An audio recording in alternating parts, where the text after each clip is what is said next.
Pada pertemuan 10 membahas tentang al-jar wa al-ta'dil. Jar wa al-ta'dil adalah dua ilmu atau pembahasan yang berbeda.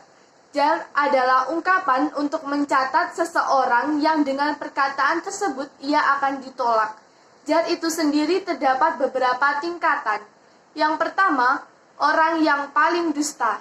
Yang kedua, orang yang berbohong. Ketiga, orang yang paling sangat berbohong. Dan keempat, orang yang tidak dapat dibuat hujah hadisnya. Sedangkan ta'dil adalah sifat kepada perawi yang karena sifat seorang perawi tersebut membuat dia diterima periwayatannya. Tingkatan ta'dil meliputi orang yang paling sikoh, yang kedua orang yang paling mantap hafalan dan keadilannya, dan yang ketiga orang yang sikoh melebihi orang yang sikoh. Teori-teori pertentangan jar ta'dil.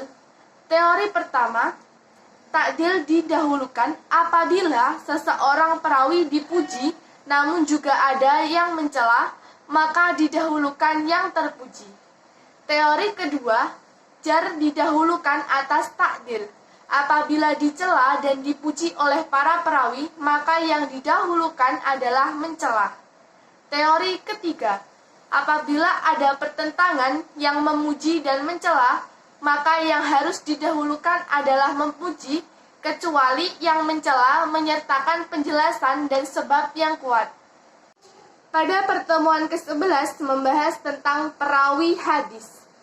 Perawi hadis berarti orang-orang yang meriwayatkan atau menyampaikan hadis dari orang ke orang lainnya. Sedangkan yang dimaksud dengan mudawin hadis yaitu para perawi hadis yang terkenal yang telah menyeleksi hadis dan dibukukan dalam sebuah kitab. Terdapat 9 kitab induk hadis yang dibagi menjadi 6 kutub sitah dan 3 kutub pisah.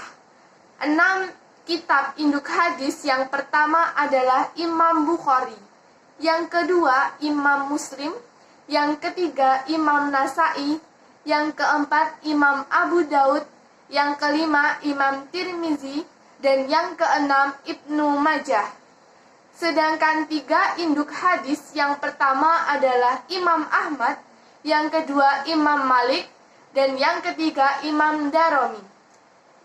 Jadi dapat disimpulkan bahwa sebuah hadis dikatakan sahih oleh Imam Muslim, belum tentu Imam Bukhari menilainya sahih. Namun jika dikatakan sahih oleh Imam Bukhari, maka sahih juga menurut imam-imam lainnya. Pada materi ke-12 membahas tentang ingkar as-sunnah. Ingkar sunnah adalah sekelompok umat Islam yang tidak menerima atau tidak mempercayai sunnah hadis sebagai dasar Islam kedua setelah Al-Quran. Kelompok ingkar sunnah terbagi menjadi 3, yaitu mengingkari hadis secara keseluruhan, mengingkari sunnah kecuali hadis itu mempunyai kesamaan dengan Al-Quran, dan mengingkari hadis yang berkualitas ahad namun menerima hadis yang berstatus mutawir. Munculnya ingkar sunnah adalah sejak sepeninggalnya Nabi ketika terjadi perang saudara. Sedangkan munculnya ingkar sunnah di era modern yaitu muncul di berbagai negara seperti India, Malaysia, bahkan Indonesia.